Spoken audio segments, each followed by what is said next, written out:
This is my 2005 GMC 2500. It's got the 6.0 gas in it, kind of has the 6.0 gas in it.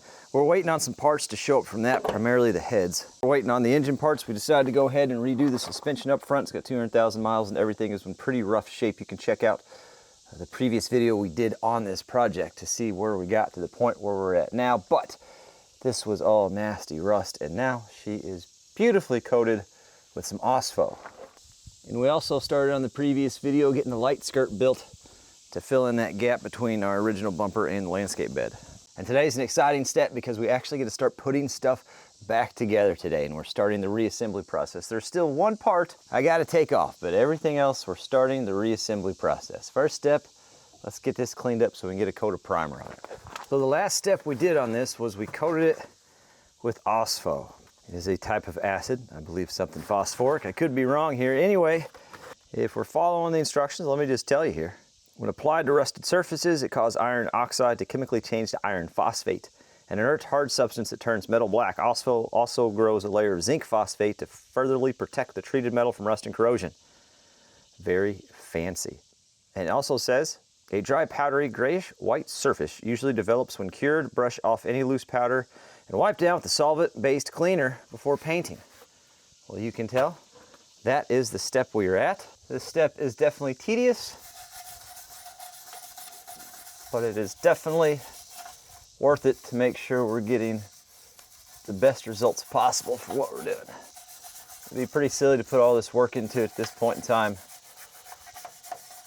and then skip this step. So everything is brushed down. As far as that goes, I gotta get a couple more parts off. I'll show you. Then we'll give her one more wipe down. We're gonna go ahead and drop this. I'm gonna call it a pitman arm. I would call that a pitman arm. I'm gonna call this a pitman arm too. I've got two arms, truck can too. There's your clue on the level of professionalism and things that I actually know in life. Anyway, I've got to take the whole thing out of the bracket to have enough clearance to drop it in place. Hey, I need you. Thought you guys had that wrench for me.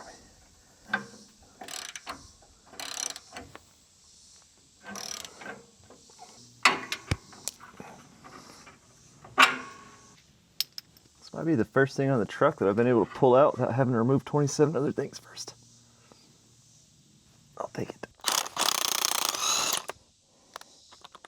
Give her some wallops, maybe she'll fall.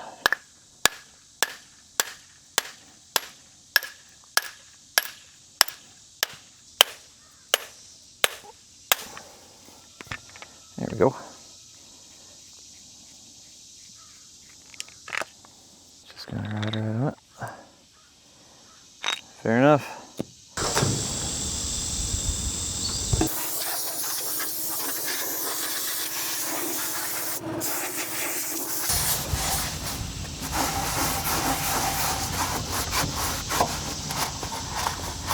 Running some Rust-Oleum primer. Sound rusted surfaces. Yep, that'll do her.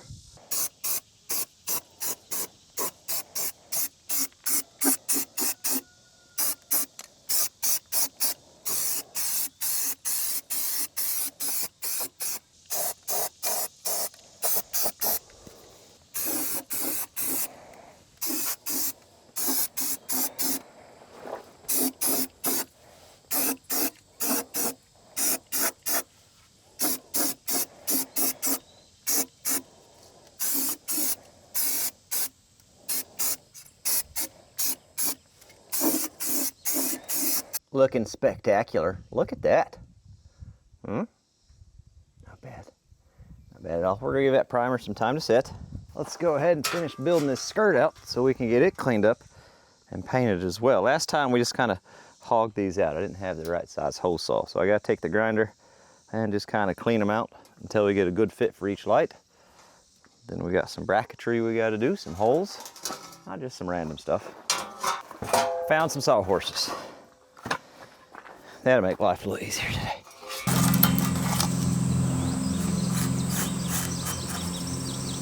Now just a whole lot of fun with some grinder to get these all cleaned up and shaped up, and then we'll get the lights kind of test fit in here just to make sure they're good. Once we get everything test fit and we know the light holes are good, then we'll go on and drill some holes for the bolting to where they're going to attach the toolboxes. And we'll get some brackets attached to this as well, how it's going to attach to the back of the bed.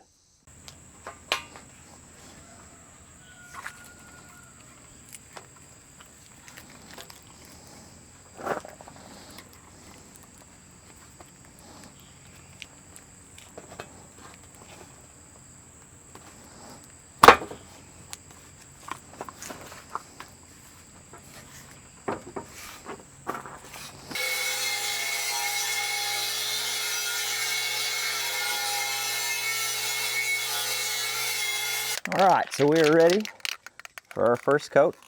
Stick with the Rust-Oleum high performance enamel. High performance. The amount of horsepower we're adding right now. You have to get higher rated tires.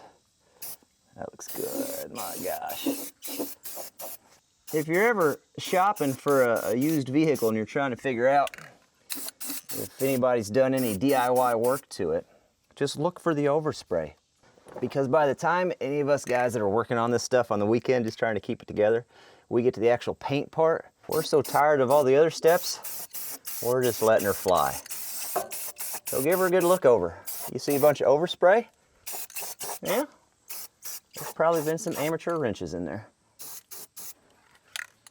There's an amateur tip for you right there.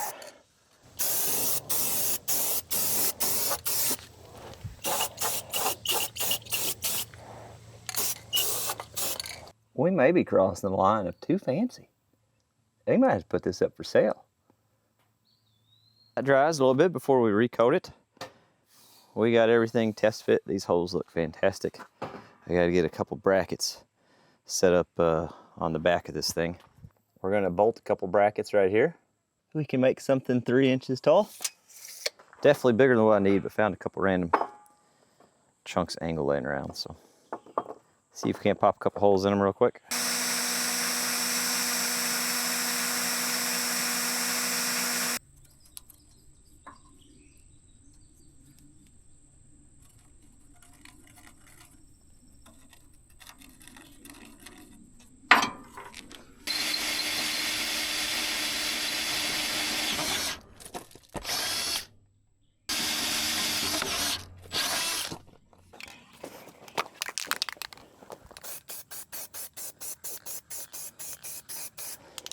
Don't be afraid to have a little personality, you know?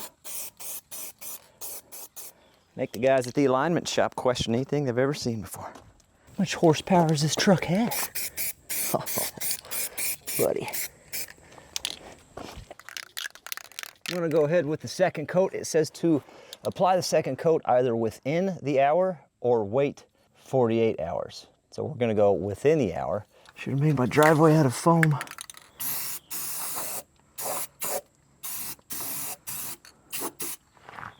So we've at least got the holes in these cut out and the holes on the aluminum set up. Next, I need 2 holes on each end of this, which is going to go into the toolbox. So then I can mark the holes where they go on the actual skirt itself. Just snug them.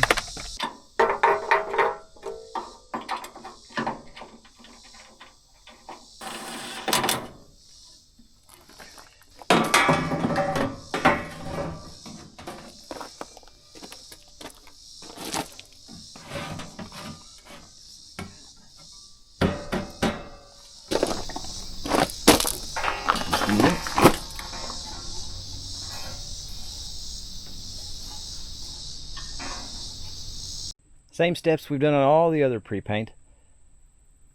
I'm going to run through with a degreaser, then I'll run through with an acetone, then we'll get it primed. No need for OSPO on this because it's not a heavy rust. Should be good with what we got.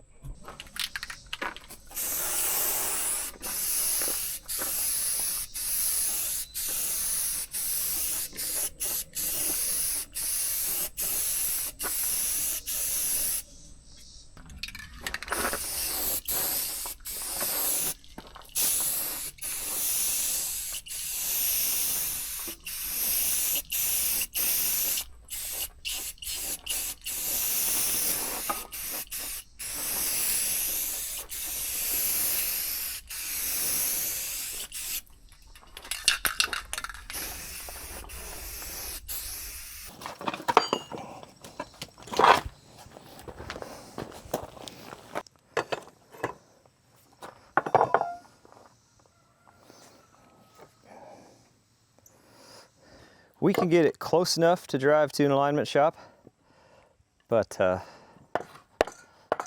I will want to take this to a shop to get it professionally aligned, obviously. That's pretty close for now. That'll get us to the alignment shop.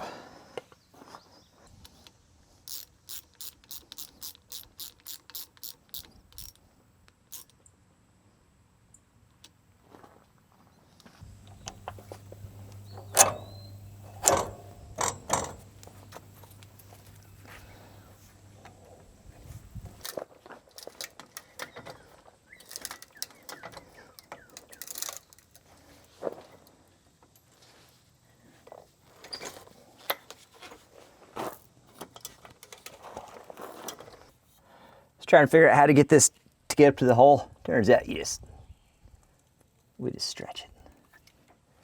We just stretch it. That's fine. We got her now. We got her whooped now, bud. The Haynes manual I have for the 2500 four-wheel drive lower mounting bolt on the front shock is 59 foot-pounds. Okay.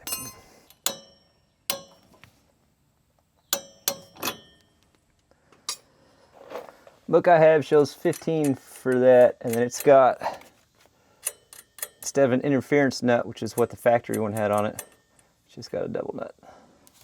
They do recommend a little blue thread locker on this, and I'd use the ratchet strap to pull these together so I could get enough thread sticking through. And I had to double check online because I wasn't 100% confident in what the book said, but it says 89 inch-pounds. So that's what we're gonna do. Do not fully tighten bushing bolts until suspension is at ride height. It's a whole new assembly. New bushings on each end. New upper, very nice. And the bolts we took out were not in great shape, so we got all new. I'll just tell you, the box says, replacement cam kit, change camber and or caster. Caster. Cap. QR code, you can scan it, I don't care. I got it from my mom and pop shop. This came from Rock Auto though, so. They're hard to see, but there's little indentations I made with a punch when I took that off. Here's the old ones. I don't know if you can see, that wear, see that little ridge? There's definitely some wear on there. There's a lip right there on both sides. These came in a set. They were 40 bucks a pair.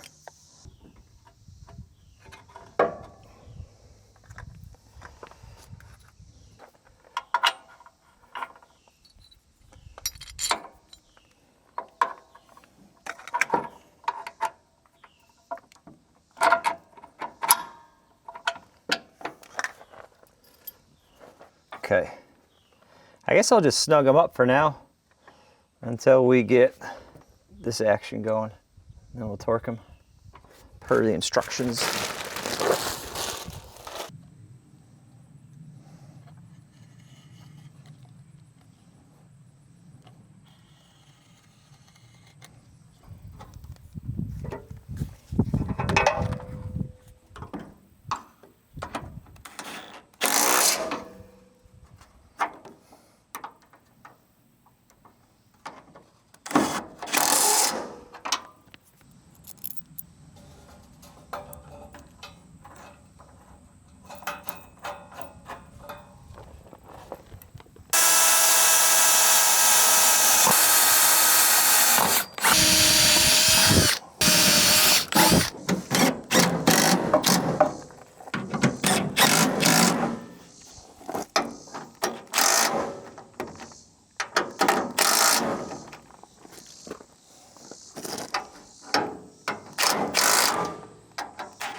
So I've used on smaller vehicles like C-clamps before, and just some miscellaneous pipe I've had laying around, and had decent luck with it.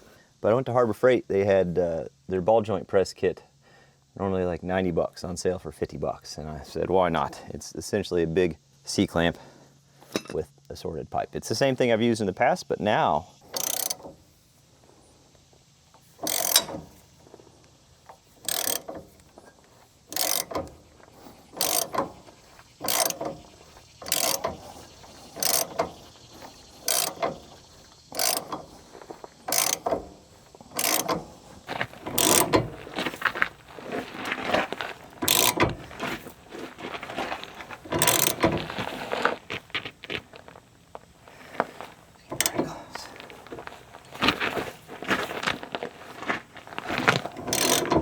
She is seated all the way around. She looks really good. That little kit's definitely worth the 50 bucks. No complaints about that.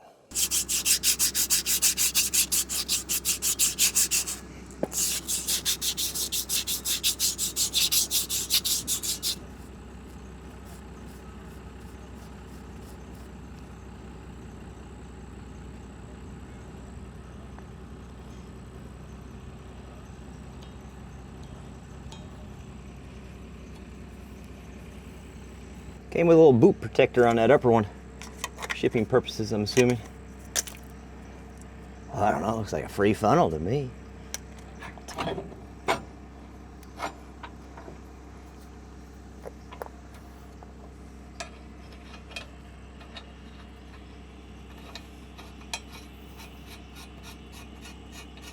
Ball joint to steering knuckle, 2002 and later. Lower is 74. Okay. CV shaft, rear axle shaft, nest in here.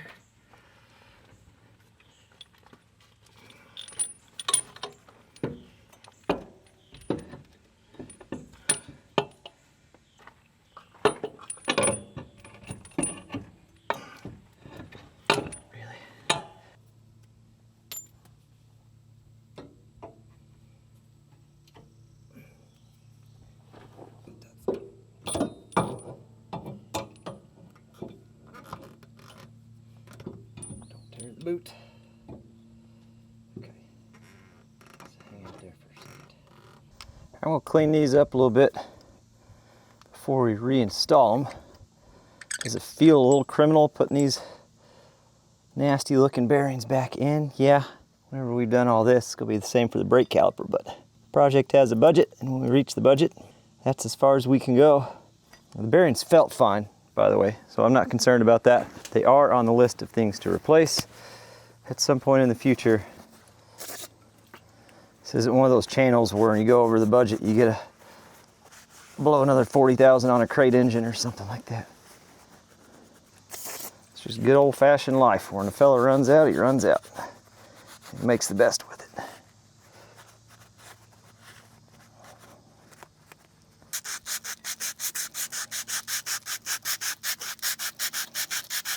Put a little more lube in here. There's the O-ring.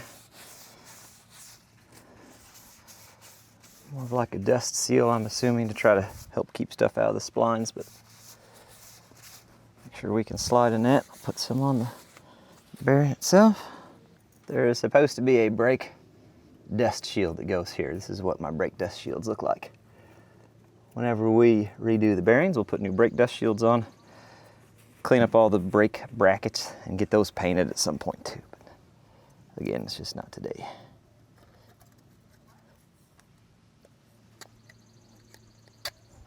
Biggest thing I think is making sure that ABS sensor is on top. So I can see that O-ring on the back side. And I'm just kind of walking these in even and keeping an eye on it. And making sure that we're passing the O-ring and not tearing it or pushing it out of its slot. Snug them all down even, and we'll get them torqued.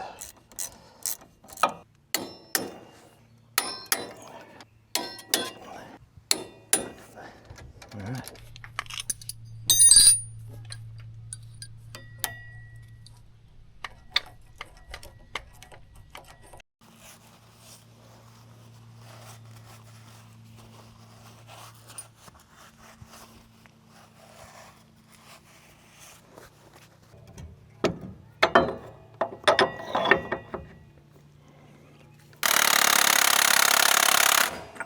Gonna need a favor from you. Whenever we get this axle attached to the transfer case in a future video and we put it in 4-wheel drive and then the truck's in park, that's when I torque this down because I think that's easier. I mean, a fella could wedge something in here. That's definitely a possibility. I need you to help me remember to torque this down properly because right now she's just snugged. You know what I mean? Brake assembly, and I think we're done with this part. We can get the lights hooked up with some wiring. This feels like a crime. Let's put that on. Now, wait a minute. No, that's right. Oh, rotor. I better put the rotor on first. I was like, what am I missing? Don't lie. You've done it before. Everybody's done it before. Watch my ABS cable.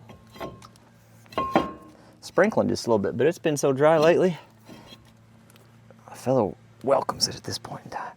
Yeah, now we're making sense. Boots on the inside. Boots don't look fantastic, but like I said, whenever we do the bearings, we'll do the brakes. Turn this way, get a bit more access. Chapter 9, brakes, caliper mounting, bracket bolts, front, 2500, that's what we're dealing with. 221. Had to break out my fancy AC Delco for this. I don't use it very often because it's one of the nicer tools I own, so I tend to keep her in a drawer for most of her life. Okay. It's not as satisfying as the click style, but it does a good job. 221. I'm going to retract these calipers just a little bit, just so I can make sure that they're actually free and moving like they're supposed to. The list never ends. I'm compressing my caliper. Somebody's cut and spliced that line there at some point in the past. Probably because there was some kind of leak.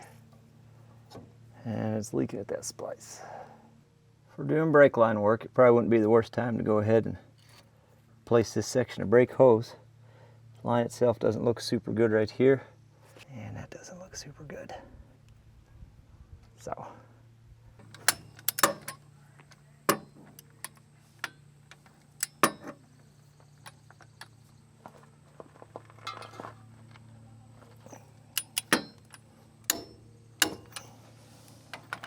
And then that's supposed to go there, that's supposed to go right there, and that bolts up on the frame. But we're not going to do any of that because I'm going to get this hose and get some line ordered so we can replace this section right here.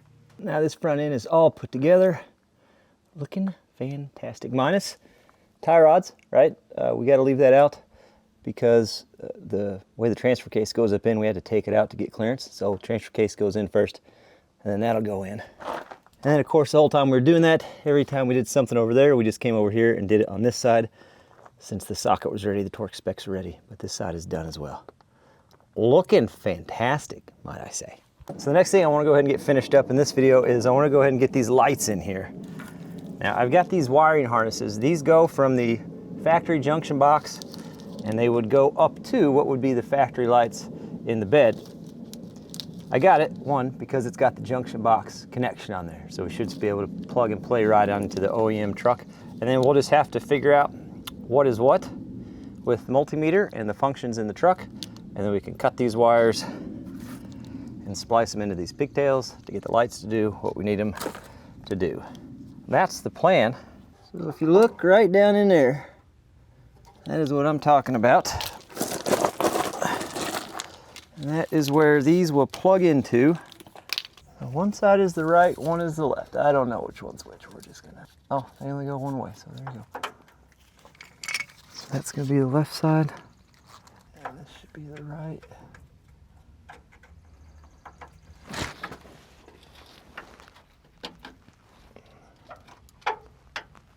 There we go. That one. So this one right here is a signal. So I've got these heat shrink style connections where we put the wire in and it melts that solder. And then I like to put heat shrink over top of that. So we got to get the heat shrink on first.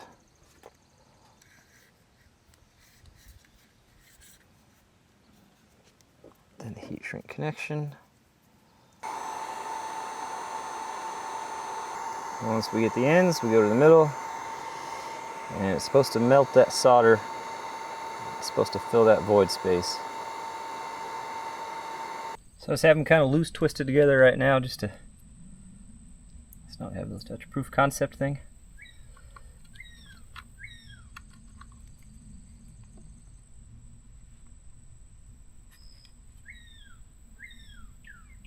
So there's that. Yeah, there we go. I got to figure out which one of these works. I should be able to use these as running and brake. They didn't come with a diagram in the light, so I had to do a quick Google.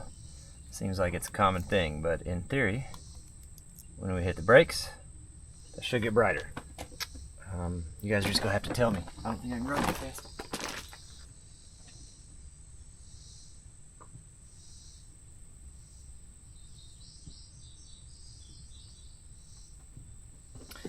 So that is working. Let me turn everything off, and we'll get all this heat shrunk together. So I think I got it figured out. Basically on these, white's ground, the black wire is the running light, and then the red wire that comes off the light would be the function, whether it's brake or turn signal. So, should get flashing on this now when I hit the four ways, and we should get brake on that when we hit the brakes.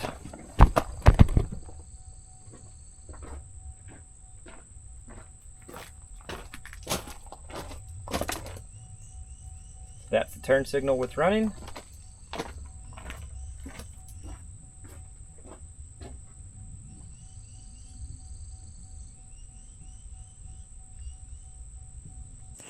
Okay, first test of all of them together. Let's see what we have.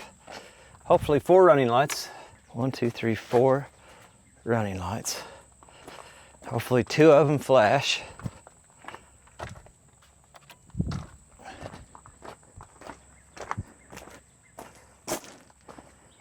Two of them flash. Okay, while we got that going, let's get them arranged in the right hole here.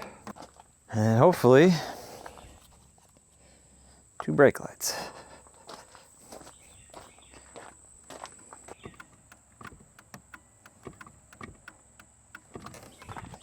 All right, footage confirms that works.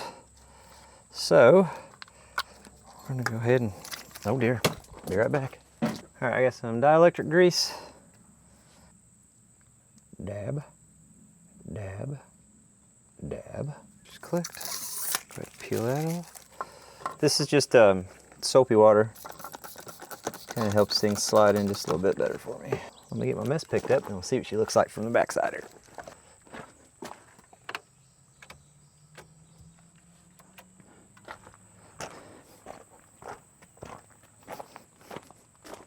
Not bad.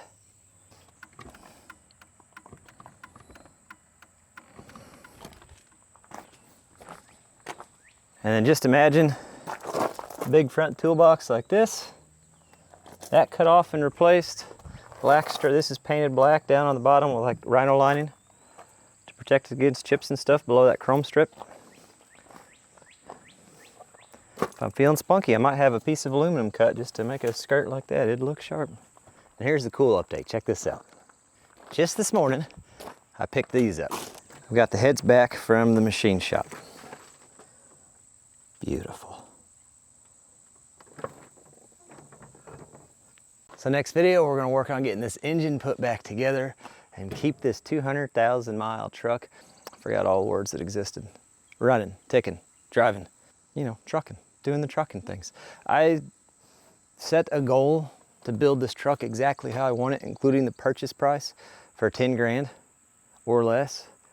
With the purchase price of the truck and all the work we've done, including replacing that cross tube that we've done, the framework on the back, the skirt, the lighting, the rebuild up here, the front end, we're right around 8,500 bucks. That includes the bed too, which seems like a lot for an old clapped out truck, but everything we do to it unclaps it a little bit. You know what I mean? This thing's just gonna be a gentle applause when we're all finished with her. It's gonna be something spectacular. I'm pretty ecstatic about it. If it's your first video, welcome to the run what you brung, built not bought kind of mantra thing that we run. We enjoy it, it's what we like. We're kind of like you know, just trying to survive, holding on the best we can. If you've been with us for a while, is the vision that I painted when I bought this truck starting to come true for you guys? You guys starting to see what the finished product's gonna look like? I hope so. I think it's pretty dang cool.